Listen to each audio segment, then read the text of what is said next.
Déjenme decirles, nadie espera que un martes cualquiera en la escuela se convierta en un día que acabe en las noticias nacionales.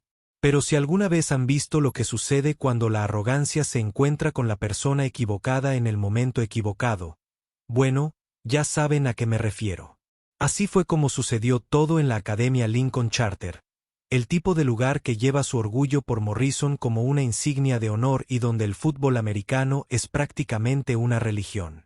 Verán, la mayoría pensaba que el entrenador Daniel Morrison había construido algo intocable.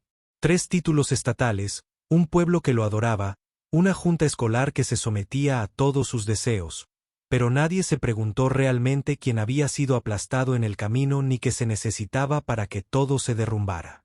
Y lo más curioso es que, de entre todos, solo una profesora sustituta, cualquiera, la sacó del apuro. Se llamaba Rebecca Harwell. Y déjenme decirles, en teoría, ella era solo otra bienintencionada, quizás demasiado ingenua para su propio bien, llegando al estacionamiento en su viejo Toyota Camry mientras todos los demás llegaban en camionetas y todoterrenos con pegatinas de fútbol americano. Pero aquí está el giro inesperado, y es bueno. Rebecca no era una novata que solo intentaba descubrir cómo controlar una sala llena de adolescentes hormonales. Era graduada de Derecho en Harvard, hija de un juez federal y un giro inesperado. Su hermana mayor era fiscal federal especializada en derechos civiles. Así que, cuando se presentó en la escuela secundaria Lincoln, llevaba mucho más que un plan de estudios y una taza de café solo. Llevaba un plan. Desde el primer día, Rebecca interpretó los papeles de voz suave, entusiasmo y felicidad de estar allí. Todo lo que la administración quería ver e intentar. Pero detrás de esa sonrisa, recopilaba pruebas, documentaba cada comentario secundario, cada roce, cada vez que Brandon Morrison y sus amigos decidían recordarle quién mandaba realmente.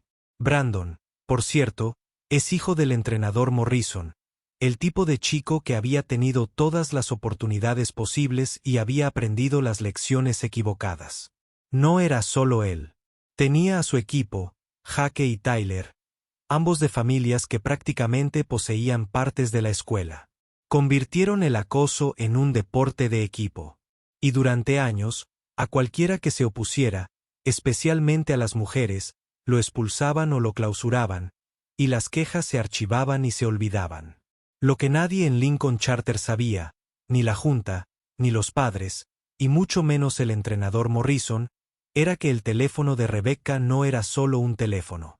Era una transmisión en vivo que transmitía todo directamente a su hermana, la fiscal. Cada sonrisa burlona, cada golpe accidental, cada vez que Brandon intentaba hacerse el adulto con una profesora, todo se enviaba fuera del campus.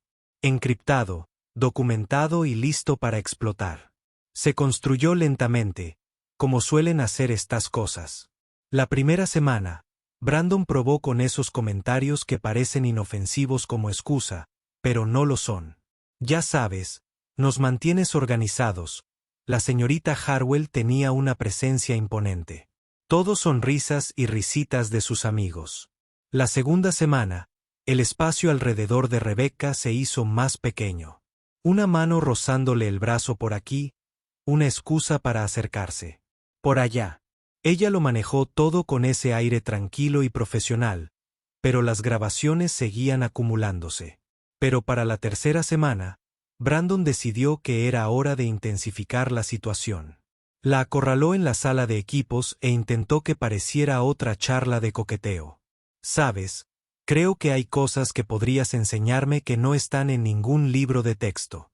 Eso fue lo que dijo, sin darse cuenta de que todo el intercambio se estaba transmitiendo en vivo a un fiscal federal. Rebecca no mordió el anzuelo. Simplemente siguió recopilando pruebas, mantuvo la calma y se aseguró de que el siguiente paso, el que sabía que vendría, fuera público e innegable. Todo estalló en la asamblea mensual. ¿Alguna vez has sentido que una sala se electriza? Como si todos supieran que algo está a punto de suceder, pero nadie pudiera identificarlo. Así se sentía el gimnasio. 400 estudiantes, el profesorado alineándose en las paredes. El entrenador Morris al frente y al centro como un emperador de pueblo. El director comenzó a pasar lista. Brandon y sus chicos flanquearon a Rebecca, acercándose con la misma coreografía de práctica que usaban en el campo. Se podía ver el montaje a una milla de distancia si uno sabía qué buscar, pero para la mayoría era un día cualquiera. Entonces Brandon alza la voz lo suficiente para que todos lo oyeran. Creo que la señorita Harwell necesita ayuda con su presentación de hoy. Todas las miradas están puestas en Rebecca. Intenta calmarse, mantener la profesionalidad, pero la tienen acorralada, y ahora se trata de demostrarles a todos quién manda.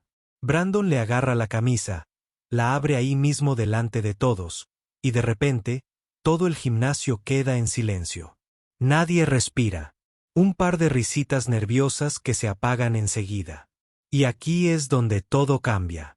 En ese momento, el poder cambia porque en lugar de correr, en lugar de desmoronarse, Rebecca se yergue, mira a Brandon a los ojos y dice, y juro que la sala se congeló cuando lo dijo. Acabas de cometer una agresión sexual frente a 400 testigos mientras te grababan con equipos de vigilancia federal. También nos dieron la última prueba necesaria para una investigación federal de derechos civiles. ¡Boom! La risa se apagó. El color se desvaneció de los rostros. Y el mundo de Brandon, el mundo construido por sus padres, empezó a desmoronarse allí mismo, delante de todos. Salieron los teléfonos, los chicos intentaron borrar los videos, pero era demasiado tarde. La verdadera prueba ya había desaparecido. Enviada rápidamente a los federales que escribían en fila afuera. Sirenas, agentes, todo el equipo. La División de Derechos Civiles del FBI, placas desplegadas, esposas listas. Brandon intentó bramar. El entrenador Morrison entró furioso, gritando sobre montajes y venganzas, pero los agentes ni siquiera pestañearon. Arrestaron a Brandon, luego al entrenador Morrison por conspiración, por obstrucción, por todo lo que habían hecho para proteger su programa y ocultar la verdad. La escuela se vino abajo en cuestión de horas. El director fue interrogado. Viejas quejas se sacaron de los cajones polvorientos. Y todos los miembros del personal que alguna vez se encogieron de hombros, diciendo los chicos son chicos, se dieron cuenta de que sus trabajos no solo estaban en riesgo. Podrían ser condenados por delitos federales. Los padres acudieron en masa. Los equipos de noticias aparcaron afuera. Y para esa noche, todo el país hablaba de la escuela secundaria Lincoln y del desmantelamiento federal de un imperio tóxico del fútbol americano. Pero lo que más golpeó no fueron los arrestos ni los titulares. Fueron los estudiantes, especialmente las chicas que habían sido ignoradas o ridiculizadas durante años, quienes se dieron cuenta de que alguien finalmente les había creído, finalmente contraatacó con algo más que palabras.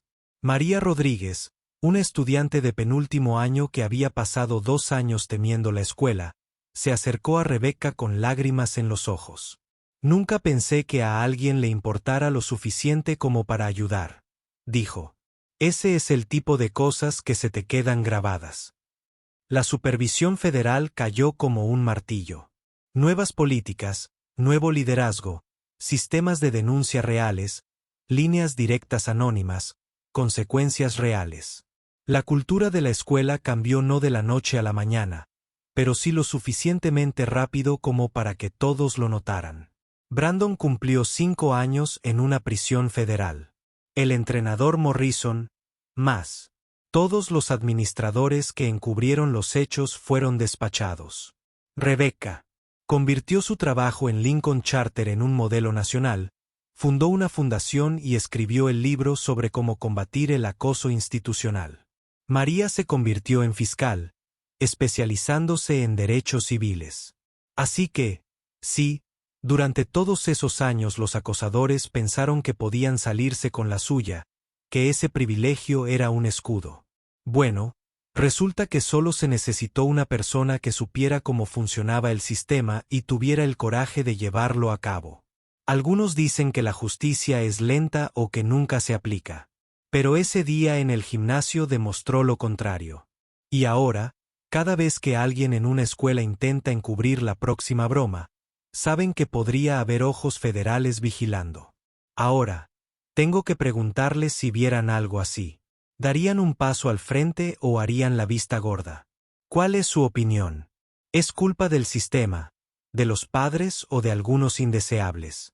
Compartan sus opiniones abajo, porque esta es una conversación que toda la comunidad necesita tener.